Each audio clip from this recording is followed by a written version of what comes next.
அஸ்ஸலாமு அலைக்கும் வரகாத்துகு. சூப்பர், மாஷா அல்லாஹ். அப்படியே அடுத்து நைட்டு திரும்ப தொடங்குது போல தெரியுது. அங்கங்க போய் ஹாய் யார் அது, யாரு படுத்து அங்க பாரு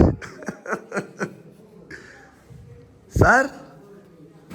ஹலோ, சூப்பர் தூக்கம். அடுத்து டக்குன்னு தூக்கம் வருது. சரி, யார் வந்து குடுகுடுன்னு ஓடி போய் சாயறீங்கன்னு நான் பார்க்கலான்னு தான் நினைச்சேன். Come on quick. தூக்கலாம் அவ்வளோதான், நாம தூங்கியாச்சு நைட்டு. எழுங்க சாலிகு. திரும்ப திரும்ப திரும்ப ஸ்டார்டிங் பண்ணுறீங்க. அதனால தான் நம்ம உங்களை டீல் பண்ணுறதுக்கு தான் நான் வந்தேன் நான். சரி, என்ன நடக்குதுன்னு பார்ப்போமே. ஃபஸ்ட்டு டே நான் ஒரு எழுப்புதா உங்கள் சகோதரரை, உங்கள் அண்ணனை, தம்பியை. அது கண்ணுக்கெல்லாம் எல்லாம் போத்தியாச்சு, வெளிச்சம் படக்கூடாதுன்னு. உஷாரு. எழுங்க. என்ன நமக்கு நிறைய அடுத்த கட்ட. Be active. சும்மா உற்சாகமாக இருக்கணும். யாருக்குப்பா லைட்டாக வாந்தி வந்துச்சு? லைட்டாக வாந்தி செஷன். நீங்கள் என்ன செய்யணும், எப்போவுமே எல்லோரும் தெரிஞ்சுங்க. ஏதாவது சில இடத்துல நம்ம சாப்பிட்டது, சில இடத்துல ஏதாவது குடித்தது ஜீரணமாகலை அப்படின்னா தான் இந்த மாதிரி ஆகும். அப்போ லைட்டாக வாந்தி வர சென்சேஷன் வந்தோடனே தொழுகையில் இருந்தால் கூட நீங்கள் தொழுகை விட்டுட்டு அப்படியே போகலாம். உடனே தொழுகை விட்டுட்டு சஃப்பில் இருந்தே நீங்கள் என்ன செய்யலாம், விலகி அப்படியே கிராஸ் பண்ணி அப்படியே நடந்து போய் பின்னாடி வந்து அப்படியே போயிட்டு உடனே நீங்கள் வேகமாக விடுவிடுன்னு போயிட்டு வாந்தி எடுத்துடலாம். இன்றைக்கி பாருங்கள், அல்ஹம்துலில்லாஹ் நான் பின்னாடி இருந்தேன். அதனால் அவர் லைட்டாக அப்படி இப்படின்னு லைட்டாக கொஞ்சம் ஒரு மாதிரி உடம்பை இது பண்ணோடனே புரிஞ்சிருச்சு, ஏதோ வாந்தி வருது போல் தெரிஞ்சு உடனே ஆளை தள்ளிட்டு பண்ணி பின்னாடி இப்படி கூட்டிகிட்டு போக வாந்தி வந்துச்சு. 2 கையில் அப்படி பிடிச்சிட்டேன். அல்ஹம்துலில்லாஹ் பள்ளிவாசலத்தை காப்பாற்றியாச்சு.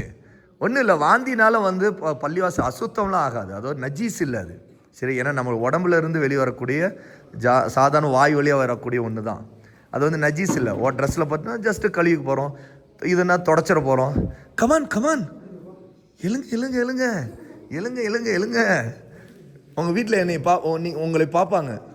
என் பிள்ளைங்க எப்படி இருக்காங்க கேட்பாங்கள்ல. அதுக்கு தான் வீடியோலாம் நான் சேர்த்து எடுத்துக்கிட்டே உங்கள்கிட்ட பேசுகிறேன். சரியா? என்ன, அதனால் இது தெரிஞ்சுங்க. பாருங்கள், இன்றைக்கி ஃபஸ்ட்டு விஷயம், நீங்கள் ஒரு இல்மை கற்றுக்குறீங்க. தொழுகையில் இருந்தாலும் வாந்தி வர்ற மாதிரி நீங்கள் சென்சேஷன் வந்தாலே ஜமாத்தில் இருந்தால் கூட, இங்கே பாருங்கள், ஜமாத்தில் இருந்தால் கூட நீங்கள் விட்டுட்டு போகலாம், உடனே வாந்தி எடுக்கலாம். இன்னொன்று தெரிஞ்சுக்குங்க. இப்போ 2வது பாயிண்ட், வாந்தி எடுத்த பிறகு ஒது முறியுமா அப்படிங்கிற ஒன்று. யாருக்காவது தெரியுமா? தெரிஞ்சவங்க கை தூக்குங்க. வாந்தி எடுத்தவுடன் ஒது முறியுமா முடியாது? ஆன்சர் தெரிஞ்சவங்க மாஷால்லா சொல்லுங்கள். முடியாது. வேற யாராவது இதுக்கு வேற கருத்து இருக்குதா? சொல்லுங்க. முடியாது. மாஷா அல்லாஹ். உங்க பேரு? ஹாஷிமா. நீங்க? சபீக். அப்புறம் நீங்க? இர்பாது. முடியாதா? முடியாது. அப்புறம் வேற யாராவது ஆன்சர் இருக்குதா? இப்போ யோசிக்கிறீங்க. ஒரு சமயம் இப்படி மாற்றி கேட்குறாங்களே, ஒரு சமயம் முடியாதா? முடியாதா? முடியாது. அதாவது லூத்தும் முடியாதுங்கிறாரு. நீங்கள்? முடியாது. உங்கள் பேர்? இப்ராஹிம். மாஷா அல்லாஹ். பாருங்கள், எனக்கு பிடிச்ச பேரில் ஒன்று இப்ராஹிம். பாரக்கல்லா ஃபீக்கும். என்ன, அவர் ஹாஃபிஸ் தானே? மாஷா அல்லாஹ். உங்கள் சகோதரர், உங்கள் அண்ணனா தம்பி? அவர் அண்ணன். நீங்கள் மாஷா அல்லாஹ் ஹிஃப்து முடிச்சிட்டீங்கல்ல? பாரக்கல்லா ஃபீக்கும். எப்போ முடிச்சிங்க? 2 வருஷம் ஆயிடுச்சு. முஸ்தப், நீங்கள் கூட ஹிஃப்து முடித்தவர் தானே? நீங்கள் முடிச்சு எத்தனை வருஷம்? 2 வருஷம். மாஷா அல்லாஹ். நம்ம ஸ்டூடெண்ட்ஸில் 2 பேர் வந்து ஹிஃப்து முடித்தவங்க. 2 வருஷம் ஆயிடுச்சு. வேறு யாரோ ஹிஃப்து முடித்தவங்க இருக்கிறீங்களா? மாஷா அல்லாஹ். பாரக்கல்லா. இன்ஷா அல்லாஹ் அல்லாஹ்வுடைய குர்ஆனை ஹிஃப்து பண்ணுவோம். Okay, good. மாஷா அல்லாஹ். வந்து நீங்கள் எல்லாருமே சரியான ஆன்சர் சொன்னீங்க. வாந்தி வந்ததுனால ஒது முறியாது. சரியா? ஒது அதனால் முடியாது. அதனால் நீங்கள் வந்து வாந்தி வந்துட்டு வாய் கொப்பளிச்சுட்டு, அல்ல இன்னும் கொஞ்சம் ஏதோ ஒரு சென்சேஷன் இருக்குன்னா கொஞ்ச நேரம் உட்கார்ந்துருந்து வாந்தி எடுத்துட்டு க்ளீன் பண்ணிவிட்டு அப்புறம் கூட வந்து நிதானமாக தொழுதுக்கலாம். ஒன்றும் பிரச்சனை இல்லை. சரியா? அதனால் நம்ம வந்து அவ்வளோ கஷ்டப்படுத்திக்க தேவையில்லை. அல்ஹம்துலில்லாஹ். அதனால் இன்னைக்கு இப்போ காலையில் நாம் வந்து 2 விஷயத்தை தெரிஞ்சுக்கிட்டோம். முதல் விஷயம் என்ன தெரியுமா? இப்படிலாம் வந்து குடுகுடுன்னு வந்து போர்வை போத்திக்கிட்டு சுபு தொழுதுட்டு அடுத்து ஓடுன்னு சொல்லிட்டு ஓடி வந்து படுத்துடக்கூடாது. நான் உங்களை எழுப்பிட்டேன். எல்லாருமே மாஷாலா படுக்கலை, சிலர் அப்படி படுத்தீங்க, நான் எழுப்பிட்டேன். ஏன்னா நினைப்பீங்க காலையில் 4:30 மணிக்கு எழுந்துட்டோமேன்னு. 4:30 மணிக்கு எழுந்ததெல்லாம் ரொம்ப நமக்கு கம்மி, அல்ஹம்துலில்லாஹ். சரியா?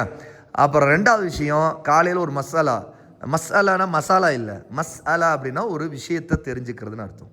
ஒரு எல்மு, ஒரு நாலேஜ். ஓகே, ஒரு நல்ல விஷயத்தை கற்றுக்குறோம் மார்க்கத்தில். என்னென்னா, வாந்தி வந்துச்சுன்னா நீங்கள் தொழுகையில் இருந்தாலும் உடனே தொழுகை விட்டுட்டு போகலாம். அதுக்கு தனியாக சலாம் கூட சொல்லணும்னு அவசியம் இல்லை, உடனே போகலாம்.